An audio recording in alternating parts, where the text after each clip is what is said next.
Assalamualaikum warahmatullahi wabarakatuh.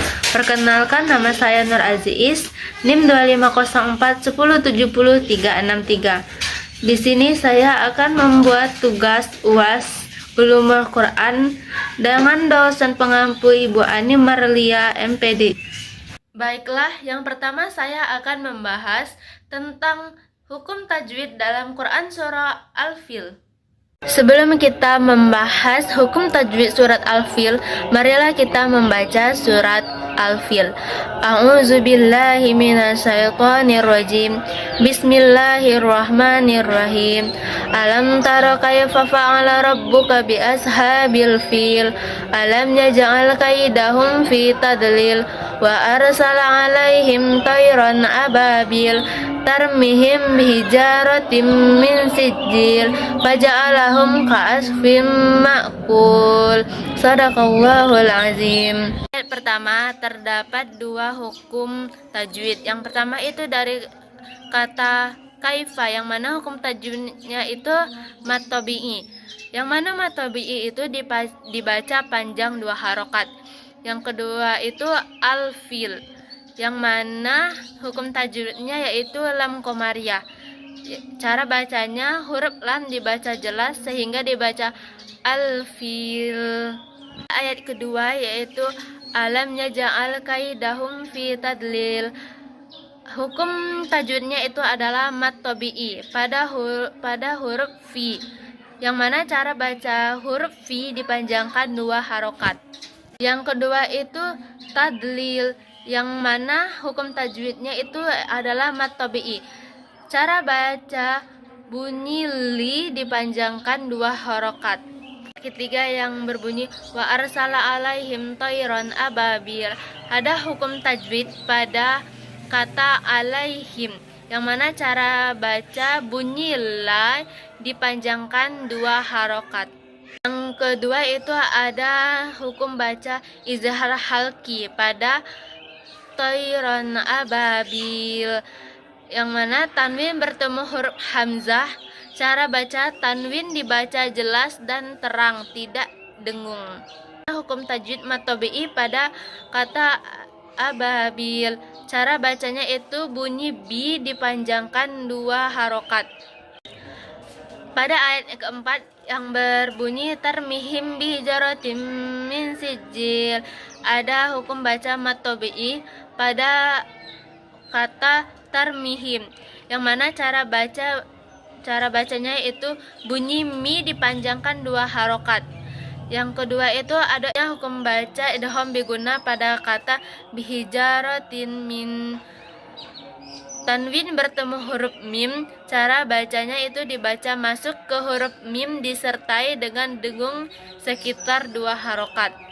Yang terakhir itu adalah mad tabi'i pada kata sijil, yang mana cara bacanya itu bunyi ji dipanjangkan dua harokat. Yang kelima yaitu faja'alahum ka'asfin ma'kul.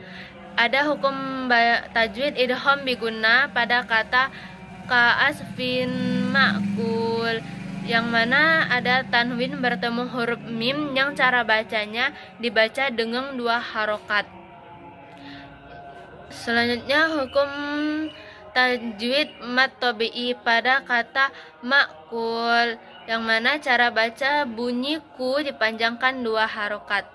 Selanjutnya saya akan membahas tentang sejarah turunnya Al-Quran. Nuzulul Quran adalah peristiwa turunnya wahyu Allah Subhanahu wa taala kepada Nabi Muhammad SAW melalui perantara malaikat Jibril.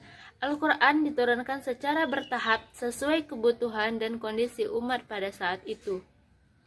Tahap turunnya Al-Quran ada tiga. Yang pertama, Al-Quran diturunkan dari Lauhul Mahfuz ke Baitul Izzah pada malam Lailatul Qadar. Selanjutnya diturunkan secara berangsur-angsur kepada Nabi Muhammad SAW selama 23 tahun, 13 tahun di Makkah dan 10 tahun di Madinah. Kemudian Nabi Muhammad menyampaikan wahyu kepada para sahabat untuk dihafal dan ditulis. Periode Mekkah dan Madaniyah. Ayat Makkiyah adalah ayat yang turun sebelum hijrah, berisi tentang tauhid, hari kiamat, dan kisah para nabi. Ayat Madaniyah adalah ayat yang turun setelah hijrah, berisi hukum syariat, hubungan sosial, jihad, keluarga, dan muamalah. Hikmah turunnya Al-Quran secara bertahap yaitu yang pertama, menguatkan hati Nabi Muhammad SAW. Yang kedua, memudahkan sahabat menghafal dan memahami Al-Quran. Yang ketiga, menjawab persoalan umat sesuai keadaan yang terjadi. Dan yang keempat adalah menetapkan hukum secara bertahap seperti larangan khamar.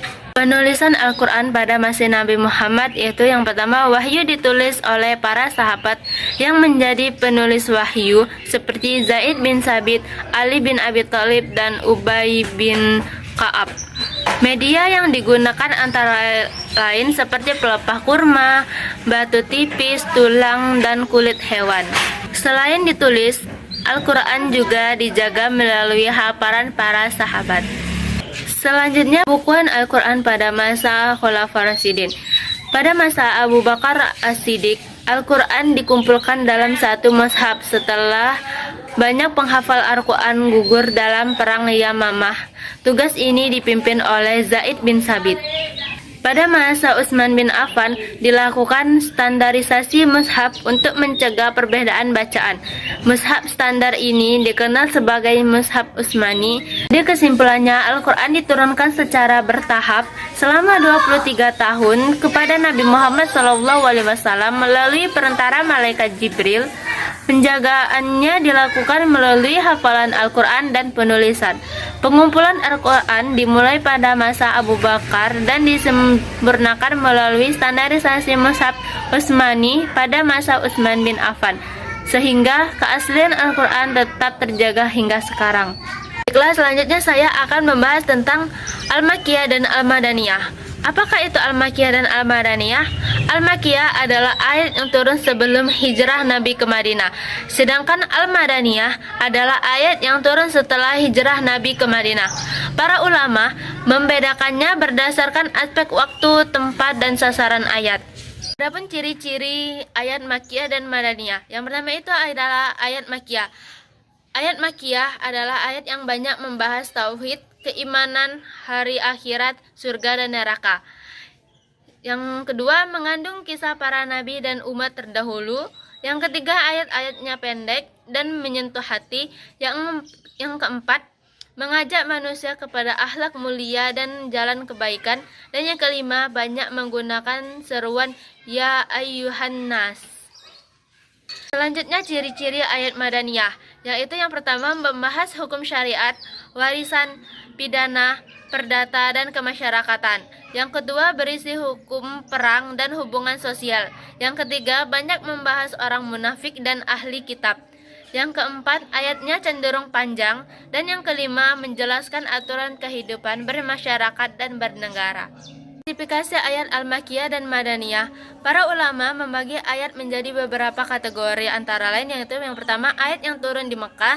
Yang kedua, ayat yang turun di Madinah. Yang ketiga, ayat yang diperselisihkan statusnya. Yang keempat, ayat Makkiyah dalam surah Al-Madaniyah dan sebaliknya. Dan yang kelima, ayat yang turun saat perjalanan, siang atau malam, musim panas ataupun musim dingin. Menurut Mana Al-Kattah, terdapat 20 surat Madaniyah sedangkan 82 surah Makkiyah dan 12 surah yang diperselisihkan statusnya. Mempelajari Al-Makkiyah dan Al-Madaniyah yaitu yang pertama, membantu musafir dalam menafsirkan Al-Quran dengan benar. Yang kedua, memahami metode dakwah Al-Quran sesuai kondisi masyarakat. Yang ketiga, mengetahui sejarah dakwah Nabi Muhammad SAW. Yang keempat, menjaga keaslian dan keautentikan Al-Quran. Dan kelima, memahami bahwa syariat Islam diturunkan secara bertahap sesuai dengan kesiapan umat. Jadi kesimpulannya adalah ayat Makkiyah dan ayat Madaniyah merupakan pembagian ayat Al-Quran berdasarkan masa turunnya wahyu. Ayat Makkiyah lebih menekankan akidah dan keimanan, sedangkan ayat Madaniyah lebih banyak membahas hukum dan kehidupan sosial.